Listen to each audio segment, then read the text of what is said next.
Hi, we have a new chapter of Hinamatsuri. Well, not new, new to me. This one is called The End of Heisei, which should give you an idea of exactly how old it is. The Heisei era of Japan, marked by the emperor that reigned over it, has just come to an end, I guess a month or so ago, to be replaced with the Reiwa era. Um, so I'm not sure exactly how the end of Heisei will be celebrated in Hinamatsuri. But I remember, yes, that Nita was often referred to as the Heisei monster, the true monster Yakuza of the Heisei era, based on the incredibly misleadingly edited TV special they ran on him.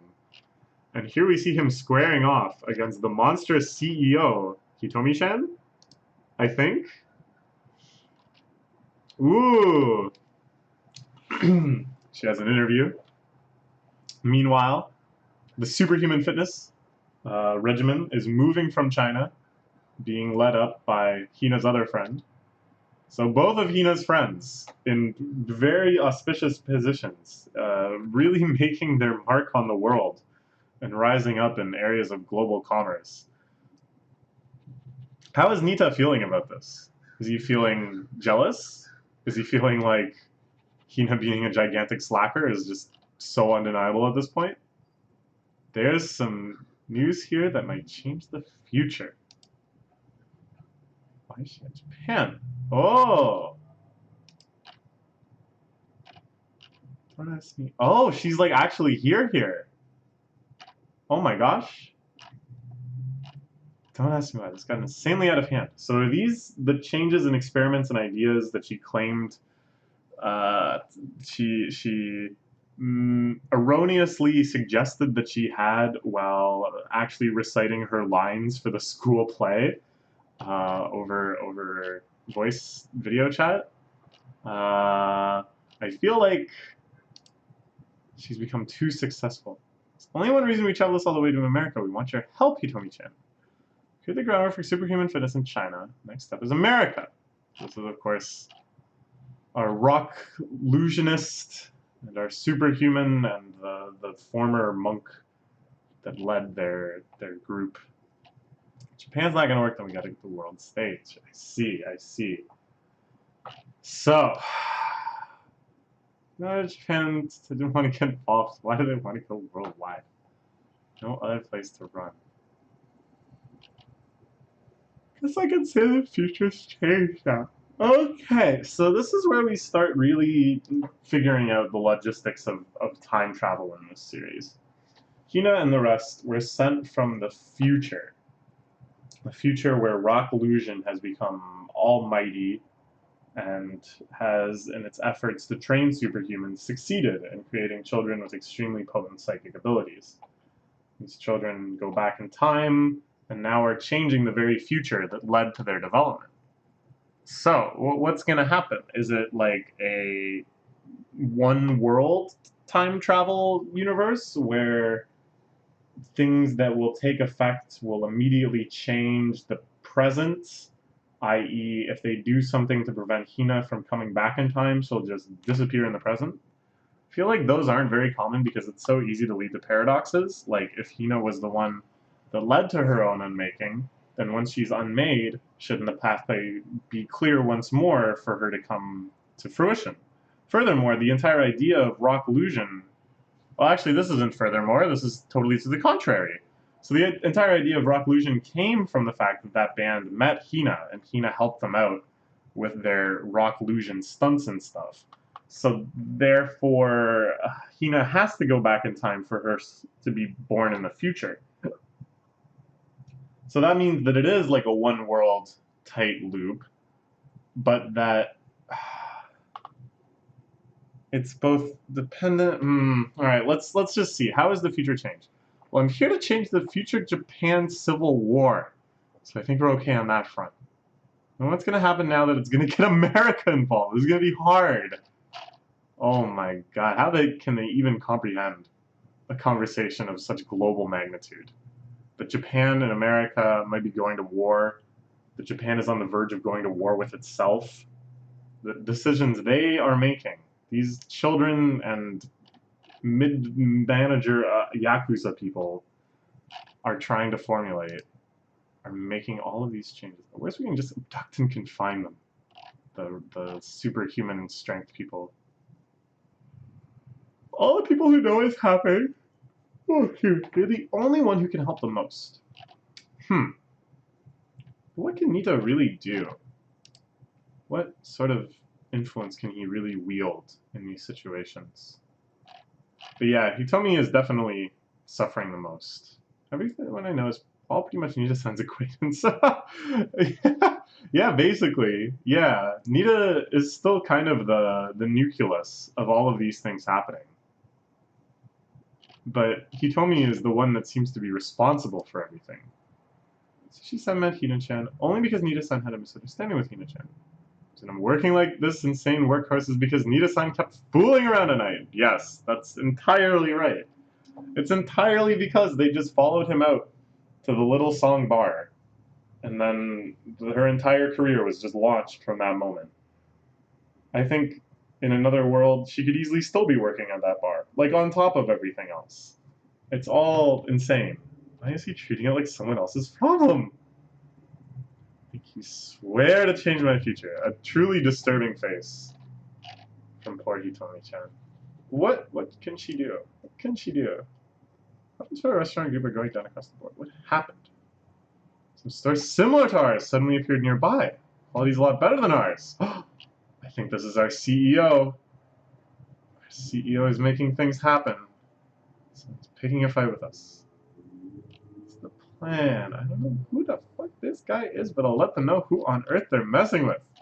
It's the monster of the Heisei era. But can he survive in Reiwa? Reiwa is to know peace. Oh my gosh. Even the restaurateurs are pulling out. I mean, there's supposed to be kind of an understanding here. They must know that they have their consultant is one that can make good for kind of the threatening situation that they put themselves in. Who this guy is, but the businesses he's running are definitely gunning for me. We were trying to get just got taken by some company I've never even heard of. Nita panicking. Everything's spiraling out of control. There is no honor here, it's Yakuza. The West is picking another fight, maybe. Ooh, and then he realizes. Who does he know that would have the connections to do this? Who does he know that could pull this off so quickly, so efficiently? Has the money, the manpower, and the international outreach. It's Hitomi. Aren't you playing really dirty? Only person I know who would be this inhumanely shrewd. Yeah, I think he's on the money. So what? What did he do back then? Grizzly got serious against a human being, then that human will just die, right? Whoa. That's so brutal. All she said on the phone was, "So what?" Those weren't the words I wanted to hear, and then hangs up. That's intense. Hitomi can be so cold-blooded when she needs to be. I love it. I love it. Alright. Nita back in his office, trying to steel himself, trying to calm down. Oh, this is a classic. This is a classic in the genre of crying in front of computers.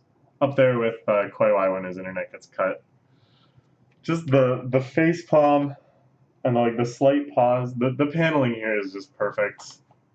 Especially, you know, sometimes I feel like the scroll down method, that it kind of, I don't know, that it's not like the authentic manga reading experience that mangaka pace things based on the page turn. That you turn the page and then you're hit with an entire page's worth of information almost instantly and simultaneously. That before you start navigating the dialogue and the panels, you already have a sense of everything that's happening on the page, and this can be used for really potent dramatic effect. But I gotta say, there's been a lot of incidents where I've really enjoyed the scroll down.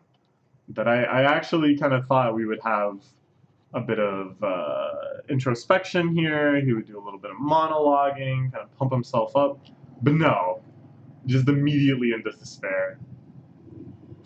Half your business has got just got taken away from you as your group. We cannot overlook this. These are, of course, his Yakuza comrades. We've seen them many times before.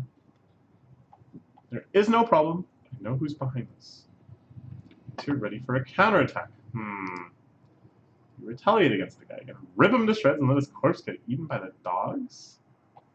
Do it the smarter way. My specialty is an economic war. There are ways to get around this. Now he's talking a good game here. He's certainly saying things that in principle make sense. But how can he possibly fight an economic war against Hitomi's company? Hitomi's company is like a huge multinational conglomerate. She's the CEO. He's a Yakuza boss of a syndicate who knows how big, but certainly nowhere near an order of magnitude within the size. Oh my gosh. Nita really tries to lay it on here. Look at his face, trying to convey that innocent, please don't hurt me smile over the phone. I want to help you change the future, you know. It's still someone else's problem, huh? Reflect on your position a little more. She's just completely flattening him. So they're going down drain. Some mobster businessman has completely taken them all. All we have left is their financing group. Nita. Right on the edge. What can he do? Ooh, and this is a client they lost. This is someone who they used to do consulting for. And here we can see the kind of dynamic of the Yakuza, that, you know, there's an element that's somewhat virtuous, is my understanding. That they do offer kind of their legitimate services at a reasonable-ish price that involve both kind of assisting within the law and outside the law.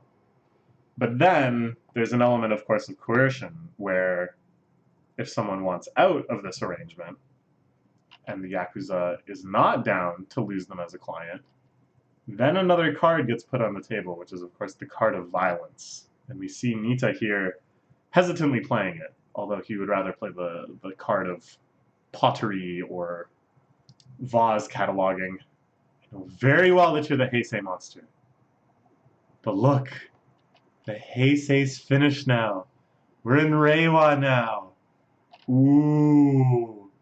This guy with his comb over, with his blue-collar shirt, how does he have the guts to say something like this? But it's true. The era is over.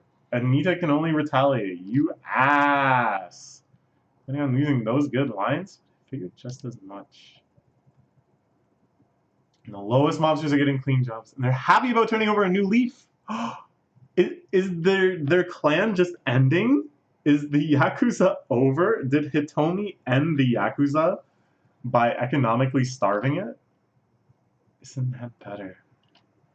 How can I beg for forgiveness? This is like a natural disaster for me. This is the fate of someone who has angered the One. Yes, it is like God herself is raining down upon Nita. It's like the story of Job. Except Job really didn't do anything wrong. Nita, though, he really should reflect. He has made some mistakes. Having a rough time at work. You better take a good rest. Thanks, Hina. Ah, she's the best. Even if it all comes to an end, I still have my oasis. Ooh, he's heading for Little Song? Ah, no. Of course. The ramen stand. I'm still alive. I want to talk to you about Nita. Oh. Is this something else that Hitomi foresaw? Is she going to somehow take away his one comfort? Is she going to say, hey, I'm getting bought out? Someone likes my ramen, said they'll fund me so I can open up a store. Should I accept their offer? Yes, that's it exactly. It's going to happen. Hitomi even taking away Anzu from him, making her a distant restaurateur instead of just someone on the other side of the counter of the cart. Whoa! And this is like some pretty crazy body horror type paneling and funding, or paneling and framing and such. The super zoom in on the face, The eye, the mouth, kind of disjoint, arranged on the page to highlight an inhumanity. The body stretching and morphing with the background. My dad didn't want to help me when I opened up the store, but I kind of wanted to gather funds all myself, you know. Seeing her work hard made me feel fuzzy, and I love seeing her progress ever so slowly. But who's just accelerated past 50 steps of that? Completely killing me. I'm gonna die. Ooh. Who's walking down the street? The hollow clack of stilettos on cobblestone. It can only be our demonic CEO. Nita reduced. The monster of the Heisei era reduced to bumbling around on the street. Look at the way she slides off her glasses. That's so cool! Oh, that's so cool. You have two choices right now. Crawl on the ground like that, or swear to change my future and go back to your old life. Choose. Alright. Come on, Nita. You can do it. It's just changing the future. It's not so hard. Everything you do changes the future. That's how the future works. It's contingent on everything.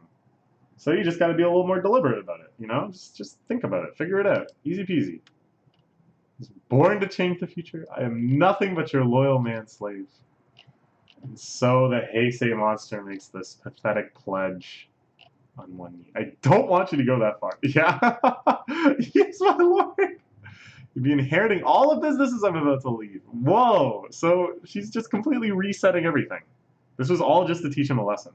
I thought at some point she would have just switched over, and this turns out it was just quite profitable for her to continue doing this. But no, it was all just to attack Nita. My liege. Regarding Lady Enzu's fundings, he's just fully in this mode, and he can't help but refer to everything in this way. So his mom might even as you, my liege, should never wear your voice. Huh. Alright. So so Nita quite pathetically tries to deny his friend's funding because he wants to continue watching her grow slowly. I don't know about that. And he told me, disgusted at this groveling, at this shameless attempt to manipulate her, lets him have it. She just concedes it. It's like, she doesn't even want to have this conversation. She reaped everything back those guys took. Reaped everything back after those guys took everything and fattened them. That's her. You need the sons of it. You made us think it was all over and you got everything back. But what do his hollow eyes reflect? What world has he seen? Alright, that was it. Good chapter. We're almost caught up on this one. I love it. I hope you love it too. It's such a great blend of comedy and some really nice kind of human drama. And then just like the craziest things happening as like substantial plot elements. Like, why is she a CEO? You know? Like, think back to all of the series of unfortunate events that led her to becoming a CEO. It's unreal. Alright, that's all for now.